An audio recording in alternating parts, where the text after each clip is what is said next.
Olá, seja bem-vinda, seja bem-vindo a mais um episódio de Dentro para Fora.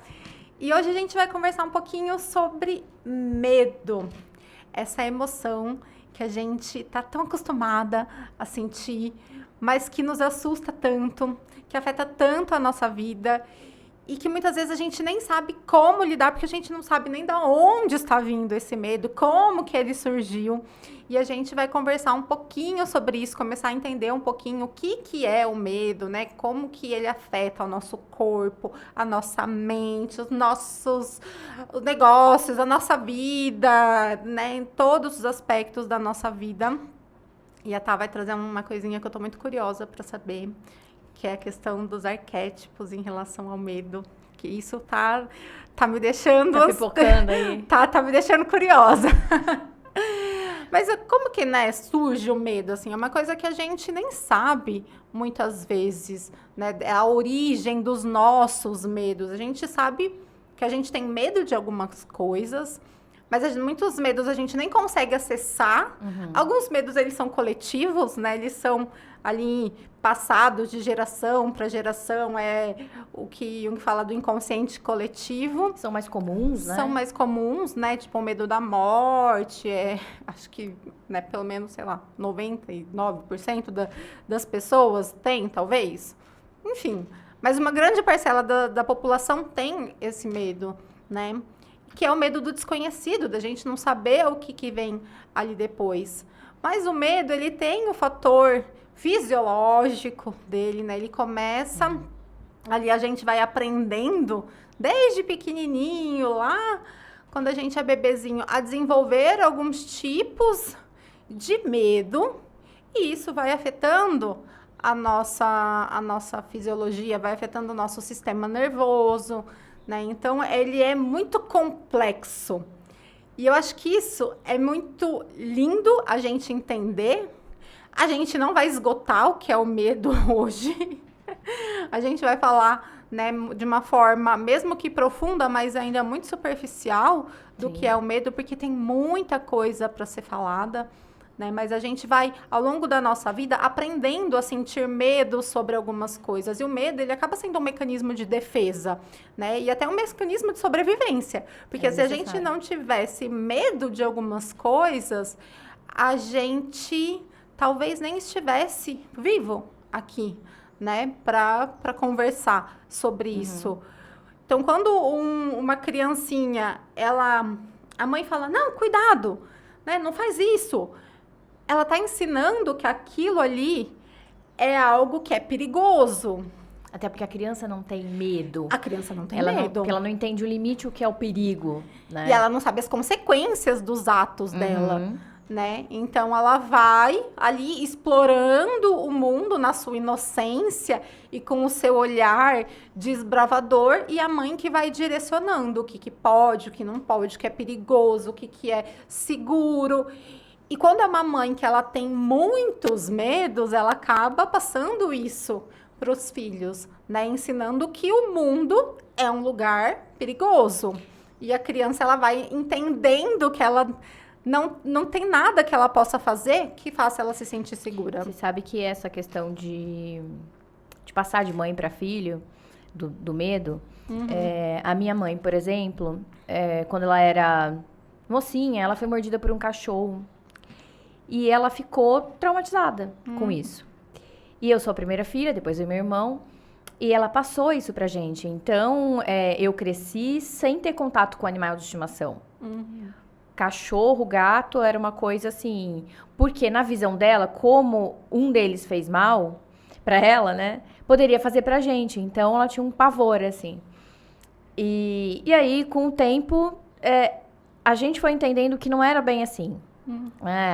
Nós tivemos uma gata que ficou 13 anos com a gente, e hoje também a minha mãe adora, cuida, mudou, né? Mas é muito interessante, porque era a referência que eu tinha. Então, não, o cachorro pode te morder, o gato pode te arranhar, então não chega perto. Mas não era o não chega perto, cuidado, filha, era não chega perto. No Não, sentido tipo, vai devagar, exato, né? Ver como que o já no cachorro sentido vai do reagir. pavor mesmo, né? De travar, assim. Né? E eu acho que sentir medo é natural de N coisas. O problema do medo é quando ele trava a gente. Quando a gente não consegue fazer nada. Dar um passo. Falar, por exemplo, avião. Muita gente tem medo de avião. Mas falar que eu amo andar de avião. Eu ando. Sempre com frio na barriga? Sempre com frio na barriga. Mas é aquela questão. Se eu quero chegar até onde eu quero chegar e é só por essa forma que eu vou conseguir, eu vou ter que vencer isso. Então, foi assim que eu me programei mentalmente a primeira vez que eu tive que fazer uma viagem longa de avião. Porque eu queria realizar um sonho e eu só conseguiria ir de avião. Então, eu pensava, não, eu vou conseguir, eu vou passar. E sabe aquela história, aquela máxima, vai com medo mesmo? Foi. Então, medo de falar em público, que é outra coisa que eu acho que as pessoas também têm muito medo. Mas não é o medo de falar, muitas vezes é o medo do que o outro vai pensar, é a minha voz, o que eu tô falando. Até aqui, né, muita gente tem vergonha de gravar uma entrevista, ou de gravar um podcast. Por que vão pensar do jeito que eu tô, o que eu vou falar?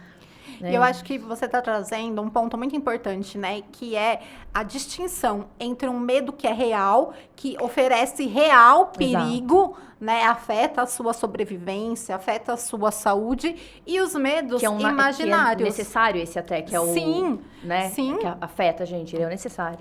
Que é aquilo que a gente estava falando lá do bebezinho aprender, né? O que é perigoso e o que não é. De colocar o dedo na tomada. É perigoso, né? Exato. Então, a gente tem que, ao longo da nossa infância, ir aprendendo o que realmente causa perigo. O problema é quando a gente acredita que tudo causa perigo. E aí entra nesses medos imaginários ali que nos bloqueiam para diversas outras situações. Então, quando a gente aprende a sentir medo, isso desencadeia, né, uma série de fatores no nosso corpo, e principalmente no nosso sistema nervoso, e aí acaba ativando o nosso sistema simpático, né, que é o sistema de luta e de fuga ali. E aí, quando a gente começa a ter muito medo sobre tudo, a gente está vivendo nesse sistema de luta e fuga constantemente. Então, e aí, às vezes, a gente fica muito cansada e não sabe por quê. Não sabe por quê. Tá lutando toda hora ou tá fugindo toda hora, né? Exato. E eu acho que é muito simbólico esse nome, sistema de luta e fuga, porque é isso. Você tá com medo, ou você vai fugir para fugir daquilo, ou você vai atacar, né? Então, é um desequilíbrio que acaba afetando todo o nosso corpo, porque daí acaba afetando a nossa questão hormonal, de neurotransmissores ali. E tem muita gente que vive nisso, né? Nesse limite extremo do sistema simpático. E aí é uma pessoa que ela é agressiva, irritadiça, cansada, estressada, né? Tá com o corpo todo em desequilíbrio por conta dessa ativação constante. E eu acho que a pandemia, ela ativou muito esse sistema nosso. Muito. E a gente agora está colhendo os efeitos, né? Eu lembro que na época da pandemia, falavam muito sobre, o pós-pandemia vai ser pior ainda, né? E aí a gente não entendia muito como que seria isso. E hoje a gente está percebendo, né, que as pessoas, elas estão muito mais desequilibradas do que antes. Nossa, muito mais. Muito. Eu achei que as pessoas fossem conseguir tirar algum proveito da situação que foi uma situação extremamente complicada. Mas 5 anos depois, eu arriscaria dizer, pelo menos na minha opinião, tá pior. Tá pior, tá? Porque as pessoas, elas estão surtadas, digamos assim. Eu tenho a sensação de que, tudo bem, todo mundo corre, todo mundo tem pressa, mas a sensação que eu tenho é que as pessoas acreditam que só elas estão com pressa, que só elas têm problema, que só elas precisam chegar no horário, que só elas... Não, tá todo mundo nesse coletivo, mas se mesmo nesse coletivo e nessa correria, você para um pouco, olha pro lado, vê que tem alguém, você desacelera um pouco. Sim.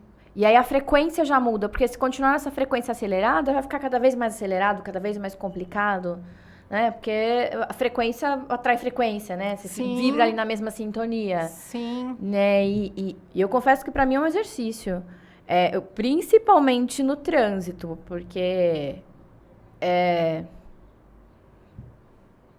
contar até 10, é respirar, é a pessoa que cortou tua frente, você fala, tá bom, vai... Sabe? É literalmente um exercício mesmo. Porque E falar de medo nesse sentido, dá medo que acontece um monte de coisa. Sim.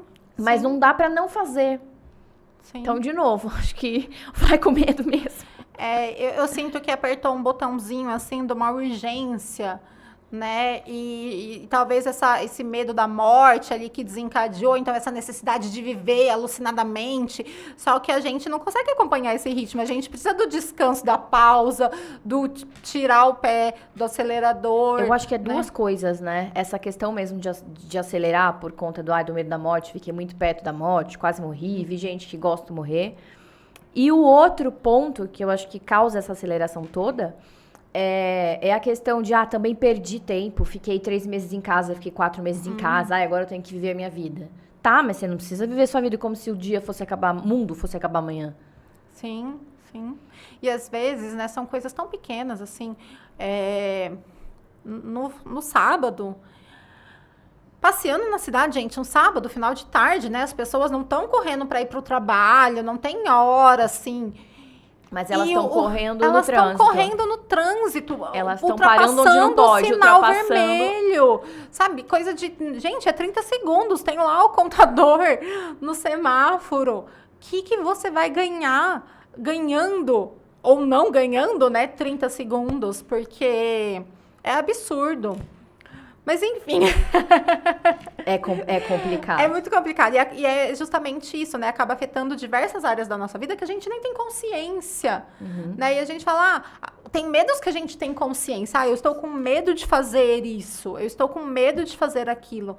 Mas a gente, às vezes, não tem consciência das consequências desse medo e dos outros medos existentes, inconscientes, que estão ali nos guiando, né? Fazendo com que a gente haja de determinadas formas. Então, é um assunto que ele é muito legal, né? E dá pra gente explorar de diversas vertentes, que nem... Muito. Falamos um pouquinho sobre a questão do aspecto cerebral, um pouquinho de como é criado, da frequência do medo, né? Então, dá pra gente abordar essa questão do medo de diversas formas. E o medo, como que ele aparece no seu dia a dia, na Luana e nos atendimentos da Luana? Olha, eu confesso que eu não sou uma pessoa muito medrosa, assim. Na verdade, eu já fui mais, né, corajosa. Com o tempo, a gente vai adquirindo alguns medos, tendo consciência sobre algumas coisas, né? Então, assim, eu não sou... Mesmo assim, eu ainda não sou uma pessoa muito medrosa. Mas eu acho que o meu grande medo ainda é aquele medo que entra como uma autossabotagem, sabe? Que me paralisa de fazer algumas coisas por medo de como eu vou ser vista. Então, são medos que são muito profundos e muito difíceis de acessar a causa daquilo, porque existem diversas causas. Multifatorial. Multifatorial. Então, eu percebo muito esse medo, assim, do... eu queria fazer isso, mas como que as pessoas vão me ver, sabe? A gente já conversou sobre isso em algum episódio, né? De como que aquela pessoa que eu conheço, a minha família, o que eles vão achar se eu estiver falando isso, se eu fizer isso. Então, o meu medo, ele é muito nesse lugar de autossabotagem, né? Um medo que muitas vezes me paralisa, principalmente por ser tão complexo, né? Que, como você trouxe, é multifatorial. E como que você percebe o medo nos seus atendimentos, no dia a dia? Meu medo? Não, o medo dos clientes, das pessoas. dos pacientes, das pessoas.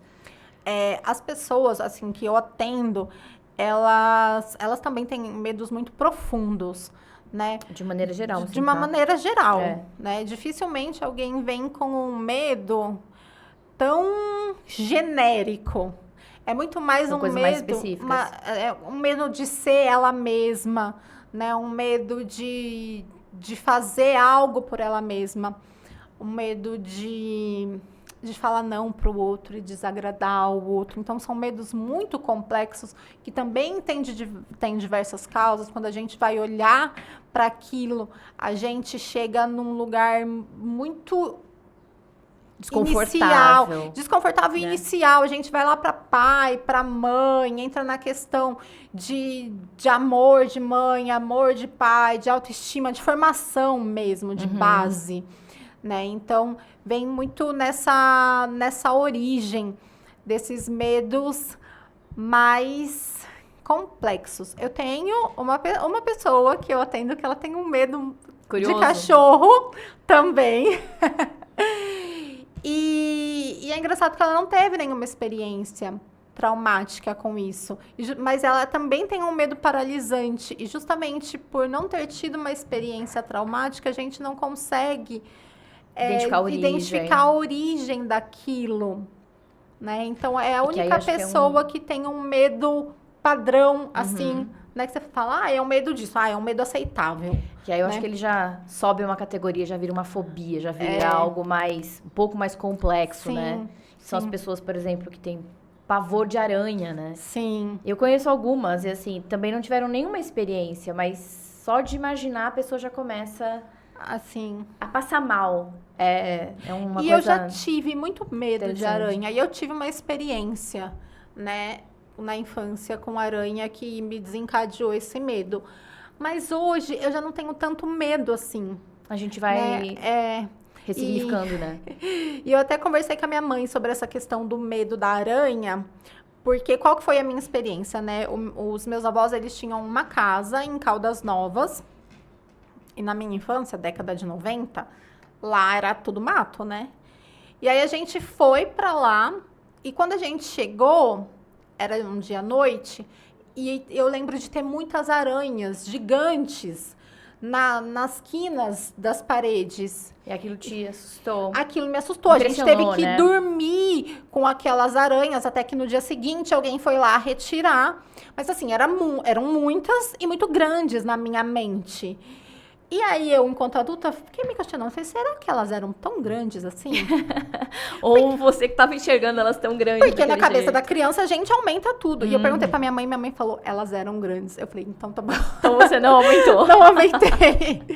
Mas hoje eu tinha medo de aranha, assim, hoje eu já não tenho. Já consigo não matar aranhas, de tipo, deixa ela lá. Né? A não ser que eu veja uma aranha venenosa, aí já vai ser outra... porque é a história que a gente falou do perigo, da né? sobrevivência ali. Mas eu fui perdendo esse medo, né? Nem foi algo que eu tratei, assim, ao longo do tempo. Eu tive uma experiência também, não com aranha, mas com lagartixa.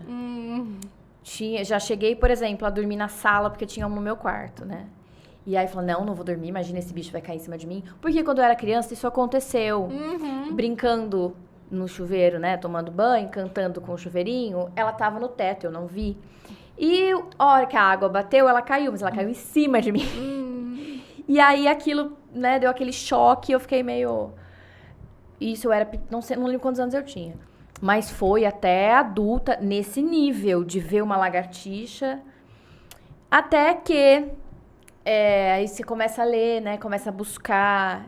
E eu acredito muito no significado dos animais, assim, quando aparece um bichinho, que acho que o universo, que Deus, enfim, que existe uma mensagem, que existe algo ali.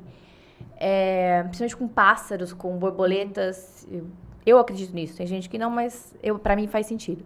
E aí a lagartixa, ela tem um significado interessante. E aí eu comecei a olhar para ela de outra forma. Então eu olhava esse significado, que é um significado de proteção, um significado de que tem alguém querido próximo que gosta muito de você e quer ver o seu bem. Então eu comecei a olhar para ela assim, e falar assim, amiga, fica aí, eu fico aqui, a gente vai ficar bem assim, sabe? E com isso, aquela sensação do medo, que trava, que você não quer fazer aquela coisa, que você já começa a sentir o coração acelerar e tal, foi sumindo. Eu já consigo ficar no mesmo ambiente que uma lagartixa, sem ter que sair. Sem deixar a casa pra ela e embora. Sem ela ser a dona da casa, eu ir embora. Já.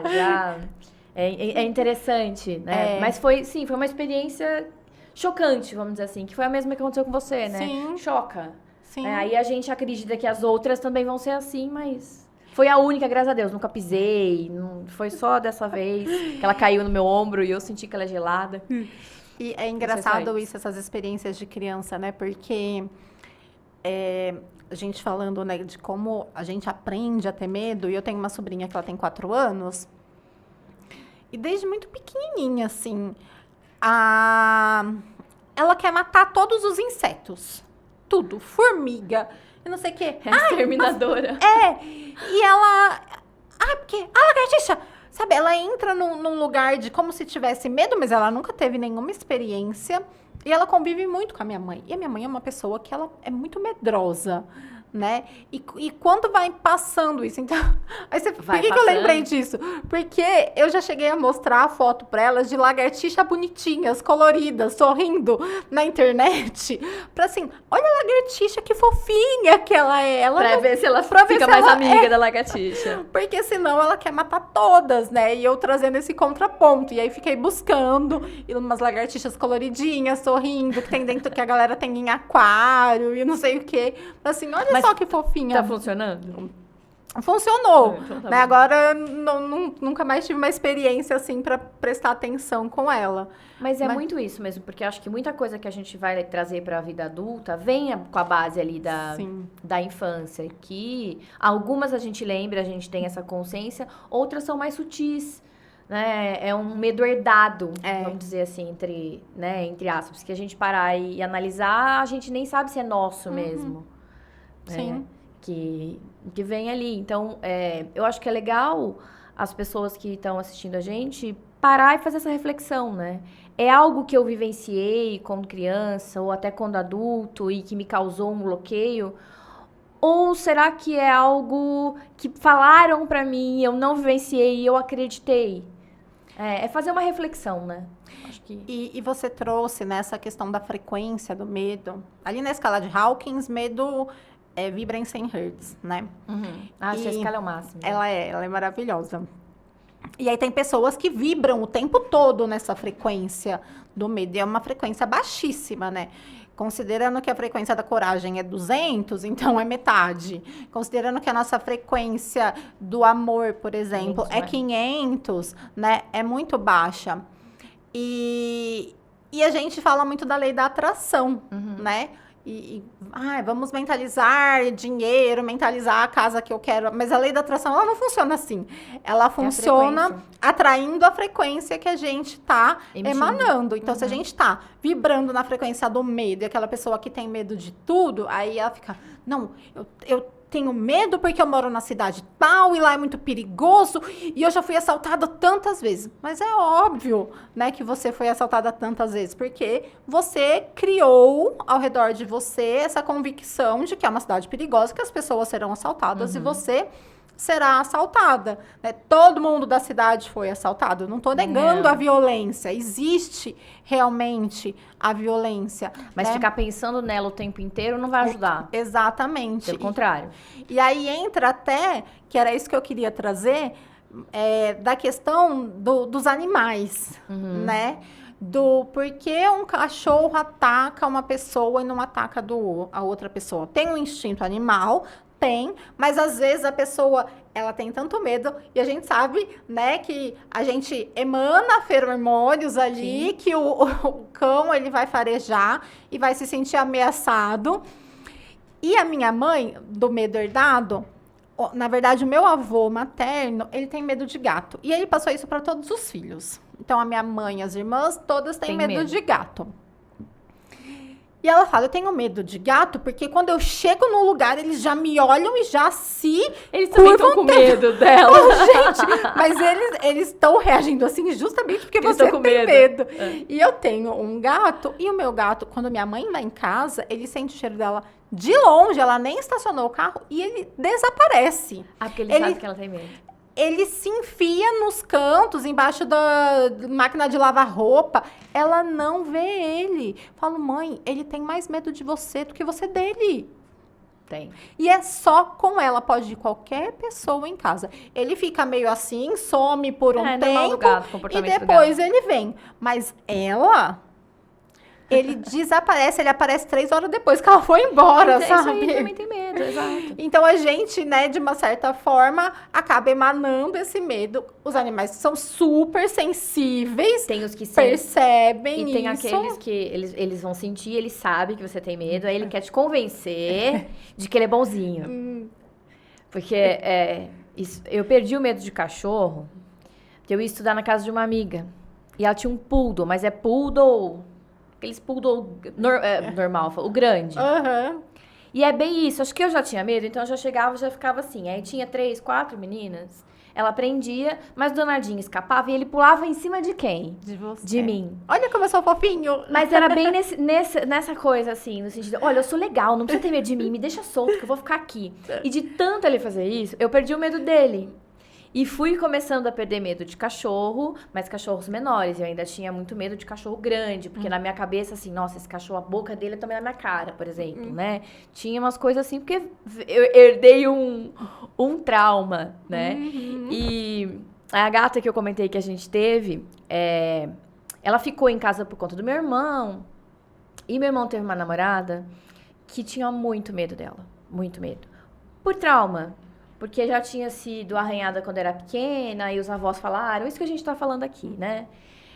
Mas ela ficava na porta do quarto quando ela tava em casa, eles estavam lá, quietinha, tipo... E ela era brava, mas como ela adorava meu irmão, ela ficava... Era muito engraçado o jeito que ela olhava pra ela, como querendo dizer, olha pra mim, eu sou boazinha, eu não vou te fazer nada. Mas ela tinha tanto medo que ela não conseguia nem olhar. E naquela época, eu tô falando de coisa de mais de 20 anos atrás, não tinha celular, né? Tinha câmera, mas câmera que você tirava filme contado, né? E não dá pra pegar a expressão como a gente consegue hoje. Porque se desse, era muito bonitinho. Via a carinha dela, assim, e toda vez que ela tava lá, ela ficava. Não no sentido de querer atacar, ao contrário. E às vezes, quando ela abria a porta pra ela sair, e ela saía correndo, a menina, né, não a gata. A gata ficava só olhando, tipo, com aquela cara de tristinha. Mas olha pra mim, eu tô aqui, sabe? Então, muito, acho que é muito legal essa sintonia, né? Sim. Do homem com a natureza, com essas coisas todas, né? E você, tá? Como que é o medo na sua vida? Já trouxe alguns tipos de medo aí, mas olha, hoje... tiveram esses aí que eu acho que são engraçados. Tem um outro que eu não sei de onde veio, mas... Eu sempre tive muito medo de dirigir em estrada.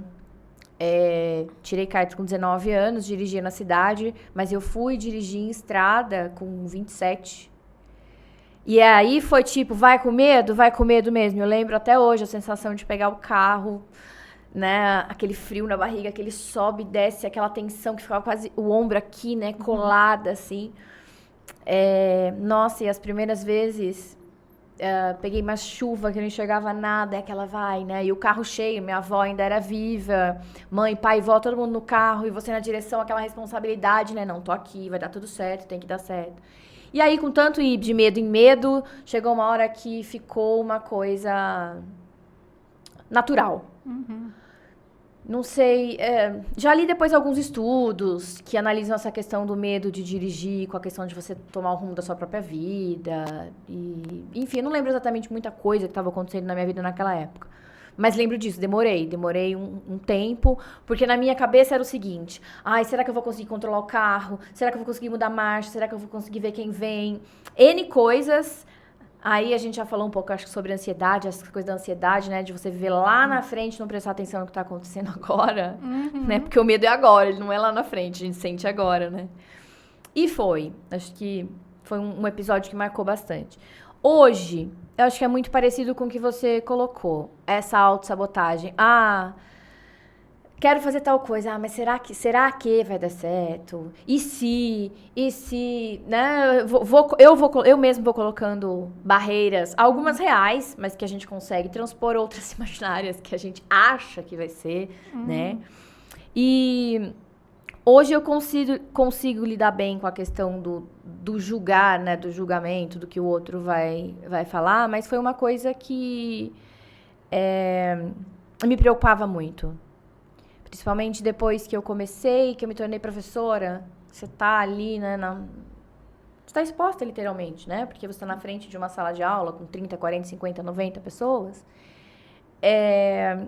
Então, será que o que eles vão achar? Será que eles vão entender? E uma série de coisas que vão passando pela cabeça, né? Aí a primeira vez que eu fui pra terapia foi por conta disso, né? Pra aprender a lidar com isso. E uma coisa que eu aprendi eu não controlo o que o outro vai pensar. Então o julgamento é do outro, não é meu. Isso parece egoísmo, mas não é egoísmo. Porque eu não controlo, não tem como entrar na sua cabeça, por exemplo, e saber o que você tá pensando agora sobre o que eu tô falando, por exemplo. É porque é seu isso, não é meu. Então eu tenho como controlar o que eu falo, como eu falo, as escolhas que eu faço. Isso eu controlo, né? Outras coisas não. Então esse acho que foi a primeira experiência, o primeiro choque de realidade, assim. Porque uma coisa é você viver, outra é alguém... Que quando você tá na terapia, existe essa troca, né?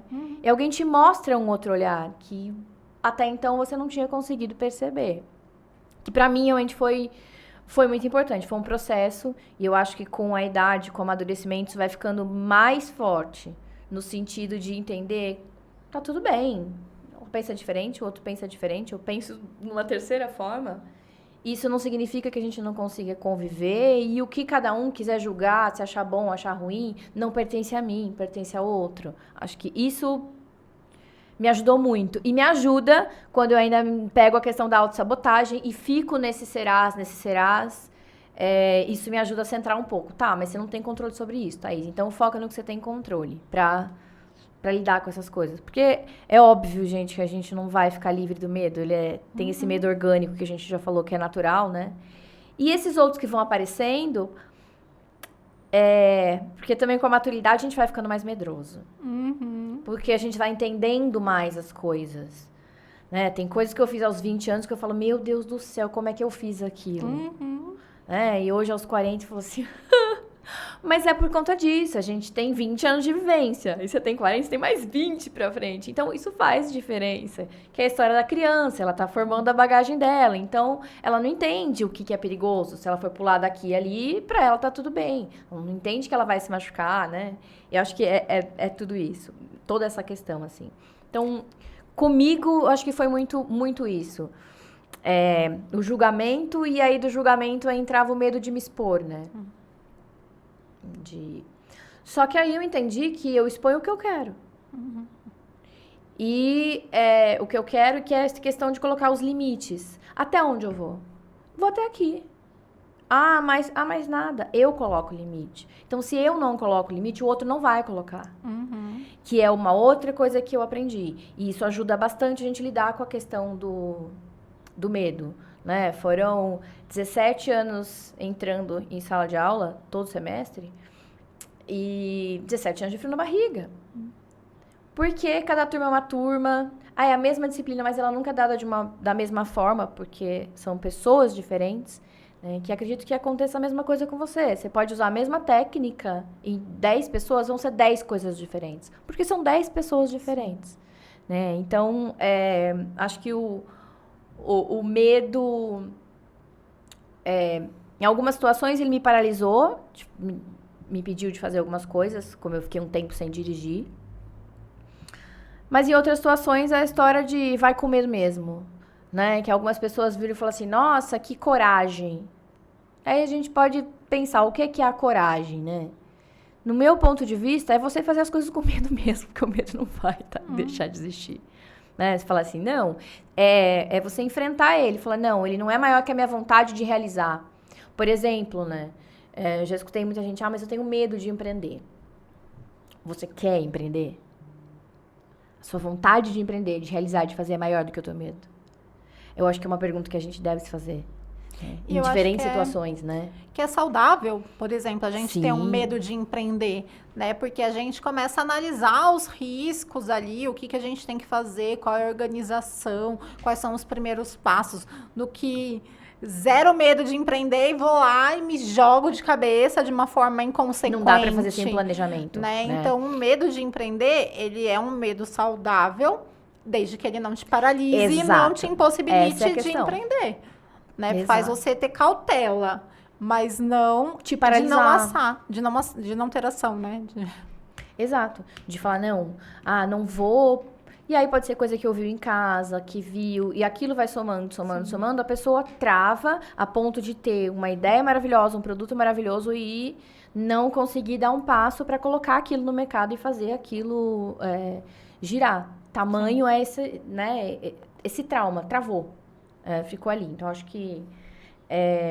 E o ponto da questão dos arquétipos, né? Também me ajudou a lidar com isso e me ajuda, falando assim, da Thaís, e aí eu ensino isso para os meus clientes também. Porque o que acontece existem os 12 arquétipos de marca do Jung, e todos nós temos esses 12, em porcentagens diferentes, e sempre temos, às vezes uma tríade, às vezes um quarteto, às vezes um quinteto, que tá lá, ou às vezes é uma dupla mesmo, tá? Que tá ali nas primeiras colocações. E o que isso significa? Significa que esses perfis de arquétipos, eles que estão na maior parte do tempo no nosso comportamento. E esses perfis arquetípicos, eles têm características. Então, quando eu entendo como eles estão alinhados em mim, eu me aproprio um pouco daqueles arquétipos para aprender a lidar com isso e, junto com tudo isso, colocar a questão dos limites, né? Até onde eu vou? Eu quero me expor até aqui. O que eu quero mostrar? Então, vamos pensar que a Luana tem o arquétipo da maga, mas também tem o arquétipo da heroína. E você não quer mostrar o arquétipo da maga, você quer mostrar o arquétipo da heroína. Mas a maga está aí em você. E qual o problema disso? Nenhum. Porque eles estão em você, eles estão numa porcentagem muito alta, que é uma porcentagem assim que aflora. Que sem você perceber, você está agindo dentro das características desses dois arquétipos. E quando você traz isso para a consciência, né? Quando você percebe, olha para aquilo de uma outra forma, isso fica mais forte ainda. E aí os resultados começam a aparecer, porque você se posiciona dessa forma. Então, quando a gente também está nutrido daquilo que faz sentido pra gente, né, dentro da nossa verdade, da nossa essência, de dentro para fora, o medo, ele vai sumir? Não, mas é mais fácil da gente conseguir lidar com ele. Pelas pessoas que eu acompanhei e que eu tenho acompanhado. Porque o que eu trabalhei muito, peguei muita gente. Morro de medo de gravar vídeo. Vamos entender de onde vem esse medo. Por que você tem medo de se expor? O que aconteceu? Aconteceu alguma coisa? Aí eu vou pela questão corporal. Então, eu olho ali, já sei se a pessoa tem um perfil mais comunicativo ou não. Então, se ela tem um perfil mais reservado, eu já entendi por que ela não gosta. Porque não é um medo, é um respeito por ela mesma. Então, ela vai se expor até um determinado ponto. Depois daquilo, ela tem que se recolher e fica quieta ali. Existem perfis que não, existem perfis que se aparecer todos os dias na rede social, fazendo story, falando, vai estar tudo bem, a pessoa não gasta a energia dela, energia vital mesmo que eu falo, tá, gente? A energia dela ali naquilo. Então, para essas pessoas, elas, primeiro, é a questão de se entender. Não, eu funciono desse jeito, eu preciso de pausa. Então, eu não vou estar todo dia me expondo. Eu vou escolher quando eu vou me expor. Entende a questão do limite? Aí vão te falar, nossa, mas você tem que postar todos os dias. Não, eu não tenho. É ter esse empoderamento mesmo, de sentir que não, eu não tenho. Porque eu não tenho que fazer o que os outros fazem, eu tenho que fazer o que faz sentido pra mim, o que me faz bem. Então, a pessoa vai pra academia 7 vezes na semana. Eu vou 3. 3 eu me sinto confortável. 5, pra mim, meu corpo já começa a sentir. É só um exemplo, tá, gente? Mas acontece, né? Então, é começar a perceber isso. 3 vezes na semana tá ok, então é assim que... Esse é o meu ritmo, ele é diferente do ritmo de outra pessoa. Então, acho que isso é algo importante e é algo que... O medo aparece dessas formas, assim, né? Então, quanto mais a gente conhece a gente, mais a gente consegue lidar com esses desafios. E eu acho que o medo acaba sendo um desafio também, né? E o autoconhecimento, né, ele é essencial para a gente entender que a gente tem medo, entender a origem daquele medo e não querer negar aquele medo, né? Quanto mais a gente acolhe esse medo, tocou num ponto importantíssimo. Fica muito mais fácil da gente lidar com ele. Exato. Porque a gente tem medo do medo, né? Medo de sentir medo. E o medo, ele é tão presente que ele se desencadeia em diversas coisas, né? A gente falou de preocupação, de autossabotagem, de ansiedade. Tudo isso está relacionado com o medo. Total. Né? Então, é a gente saber olhar pra gente e conseguir olhar de verdade mesmo, né? Porque às vezes o medo tá ali camuflado de alguma coisa, ou ele está camuflando algo. Por exemplo, teve uma situação super recente que aconteceu comigo, que tem uma postura de yoga que é a postura de ponta cabeça. Que eu tenho medo de fazer, mas eu vou explicar o meu medo. Talvez seja o mesmo que você. Vou compartilhar o que aconteceu recentemente. Eu diversas vezes tentei fazer essa postura e chega na hora ali, eu travo. Eu não vou. Aí teve uma aula, vamos lá, todo mundo fazendo essa postura. E eu já fui, né? Ai, meu Deus, eu tenho medo dessa postura, porque eu já tentei. Então, começa a sentir meio que uma falta de ar, assim, um negócio. E aí, fui tentar fazer de novo. Todo mundo na sala fez. Até pessoas que não tinham feito, fizeram. Fui eu, que dou aula de yoga, fui fazer. Travei! E comecei, tipo, nunca vou conseguir, não vou conseguir. Na hora que o corpo vai fechando, né? Porque você fica lá de ponta cabeça, o corpo em triângulo. Você vai fechando, trazendo as pernas para perto do corpo. O pânico foi me dominando ali. Eu falei, para, não consigo. Tentei mais umas 2 vezes. Falei, chega, não dá. Não dá, não tô pronta para isso, né? E aí, no dia seguinte, eu fui perceber que, na verdade, não era medo. Era uma falta de autoconfiança. Que eu ia dar conta que a de gente fazer chama aquilo. de medo. Porque na hora era um pânico. E depois, no dia seguinte, eu fui começar a entender. E assim, vinha uma... Ah, mas você não tá preparada. Você não tem força o suficiente. Você não vai dar conta. Começou a passar diversas crenças e sensações na minha cabeça... Que o medo estava camuflando tudo isso. Mas se eu não tivesse prestando atenção naquilo, né? Ia ser só o medo e pronto. Tenho medo e não vou fazer mais. Nem vou tentar porque eu tenho medo.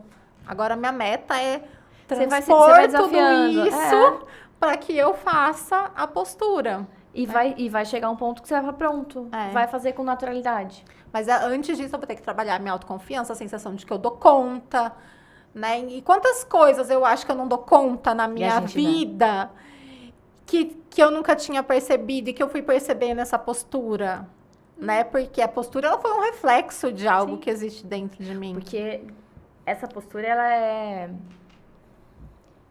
eu tenho problema com ela também. Pra fazer. Eu brinco que até o momento, a única invertida que eu faço é a vela. Porque o ficar de cabeça pra baixo é muito desconfortável pra mim.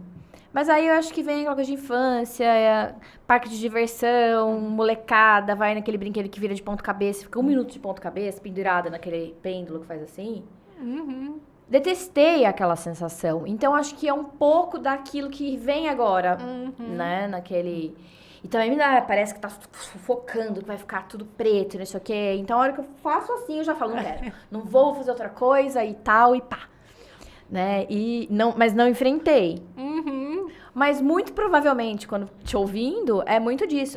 Você não tá preparada. Né? Você não vai ter força. Aí, a hora que você virar, você vai despencar. E vai uma série de coisas que a gente vai colocando ali. Mas a questão é devagar. Eu acho que também é respeitar o nosso tempo, o nosso corpo. E a vela, eu não fiz de um dia, né? Do dia pra noite. Tem gente que tem mais facilidade de fazer várias posturas, né? Mas aí, o dia que eu fiquei reta, eu falei assim, meu Deus, eu consegui. Depois descer era outro problema. Agora a gente vai trabalhando a questão de descer. Descer com mais consciência e tal. E melhorou muito. E é um passo a passo. Né? Então, quem sabe eu também não... Chega uma hora e falo, gente, estou fazendo a invertida. Eu tenho essa meta, mas também não é uma meta para agora. Né? Primeiro eu tenho que olhar para essas coisas aqui antes e depois... Mas é legal essa tua percepção, né? De conseguir olhar para uma coisa que te travou e olhar além. E ver que isso se expande para outras áreas, Para né? outras áreas, com certeza. Com certeza. Logo a Lu vai contar pra gente, viu, gente? Vou até mostrar aqui. Aliás, fala um pouco pra gente sobre essa questão do yoga e do medo. Como que é essa relação? Existe uma relação? Existe, né? Porque o yoga ele acaba trabalhando não só na questão do corpo, mas o yoga existe para trabalhar a questão da mente, né? A mente, ela origina o medo afeta o corpo de diversas formas, né? Então, a primeira forma que o medo afeta também é ali ao longo do desenvolvimento infantil, a gente consegue relacionar o medo com os nossos traços de caráter, que a gente já falou sobre isso, né? Mas pode, se você relembrar os medos, pode falar. Tá. A gente tem 5 traços de caráter e a gente, assim como os arquétipos, tem de todos um pouquinho, 1 ou 2 com predominância maior, geralmente 2, né? Então, tem o esquizoide, o oral, o psicopata, masoquista e o rígido. E cada traço nessa ordem, ele é formado ao longo do nosso desenvolvimento, né? Então, esquizoide lá no período intraútero, até o rígido ali por volta dos nossos 5, 7 anos. Então, a gente passa por todos esses traços e cada traço tem um medo predominante ali, né? Então, o esquizoide, ele tá muito relacionado com o medo da existência, né? Porque ele entendeu que o mundo não é um lugar seguro, então ele tem esse medo da existência. O oral tem o medo do abandono, o psicopata, ele tem medo de ser manipulado, de ser traído, o masoquista tem medo de ser humilhado, e o rígido tem o medo de ser rejeitado, né? Então, de ser trocado. De ser trocado. E isso acaba, né, criando as nossas couraças musculares, que são predominantemente de cada traço, que criam o nosso corpo da forma que ele é. E aí, quando a gente entra na questão do yoga, que trabalha muito a questão da força, da flexibilidade, do equilíbrio na parte corporal, a gente vai trabalhando também na flexibilização dessas couraças e vai afetando principalmente, né, a nossa psique, ali trabalhando a nossa mente, fazendo com que a gente entenda a origem dos nossos medos, né? E porque a gente entra num lugar de autoconhecimento profundo. A gente hoje, aqui no Ocidente, muitas vezes enxerga o yoga como uma prática física, né? Um exercício físico que eu vou ali, vou fazer yoga, vou ficar alongada, vou fazer posturas de força, vou virar de ponta cabeça. E não é isso, né? O yoga, antes de ter essa parte corporal, ele é uma filosofia de vida e é uma filosofia para você entender como que você funciona, né? A entender a sua mente ali e conseguir transcender tudo isso. E o objetivo final do yoga é a iluminação, né? E pra gente iluminar, a gente precisa lidar com as nossas sombras. E aí o yoga, ele vai trazendo também isso através das posturas, né? Trouxe um exemplo clássico de como, através de uma postura, a gente consegue acessar informações importantes que estão ali no nosso subconsciente. Mas, muitas vezes, a gente não tem essa consciência de...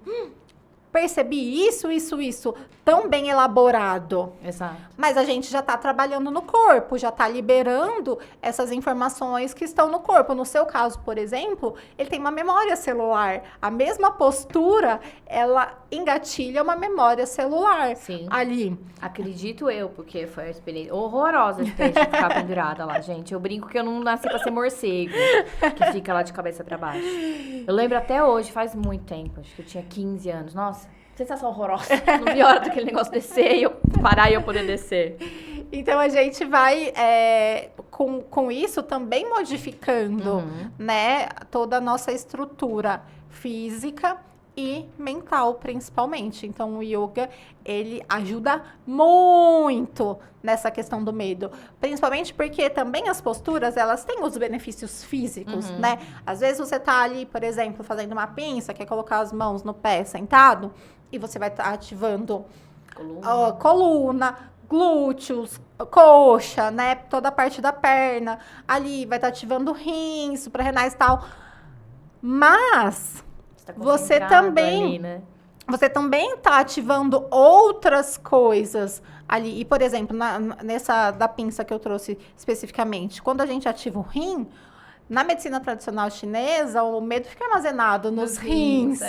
Então, a gente está trabalhando essa questão do medo. Aí, quando a gente vai para uma postura de guerreiro, tem os benefícios físicos da postura de guerreiro. Mas, poxa, olha o nome, guerreiro, né? É força, é coragem, é estabilidade. Você tá lá com os pés enraizados no chão.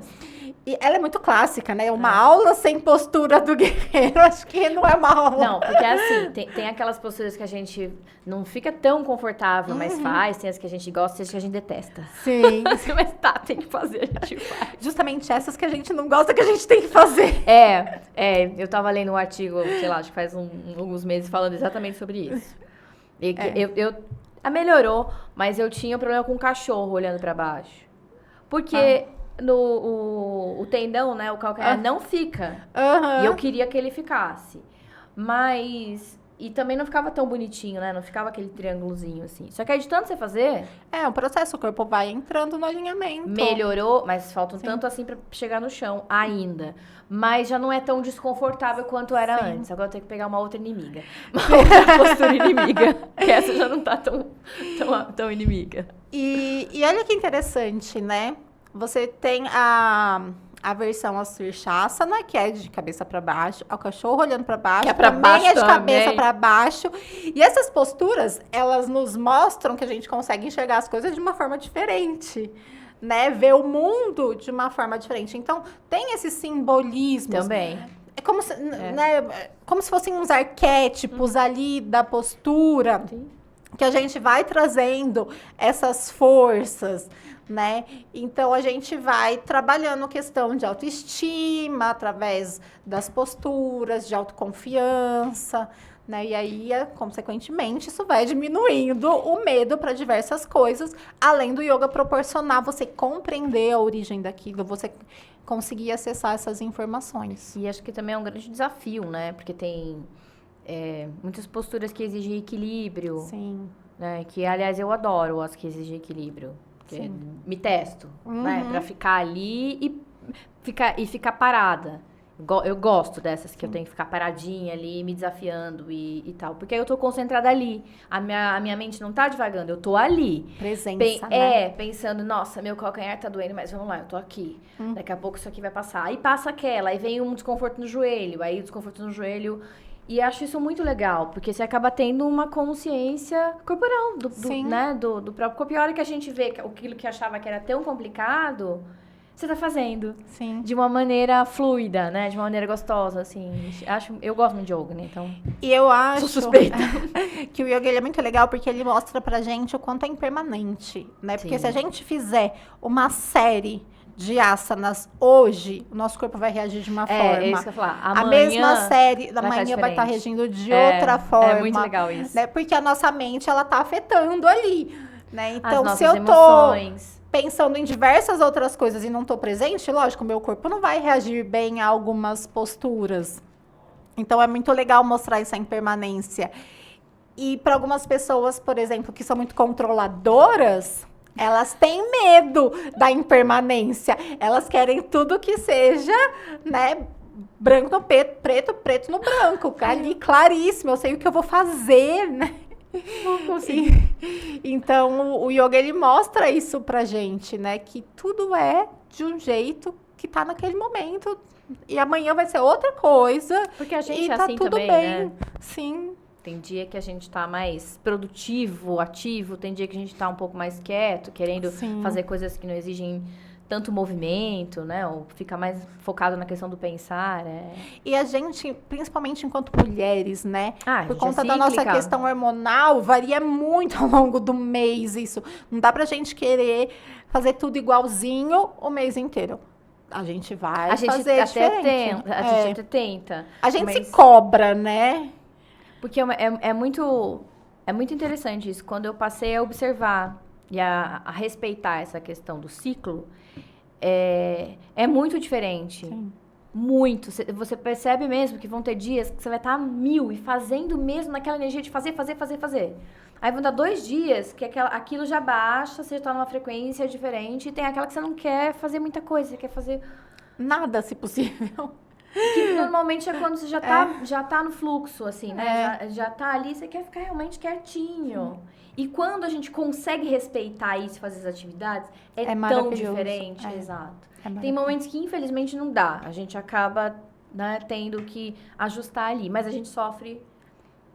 Parece que o corpo acaba cansando mais. Sim. Porque acaba mesmo, né? E até na nossa fase das vidas, assim, né? A gente querer fazer coisa. Quando eu fazia... Isso eu tinha 20 e tantos anos. Eu não vou fazer mais, não, muda. né? A gente vai... muda muito. Mudando muito, fazendo as coisas de uma forma completamente diferente. Então, entender isso... E respeitar o corpo, essencial.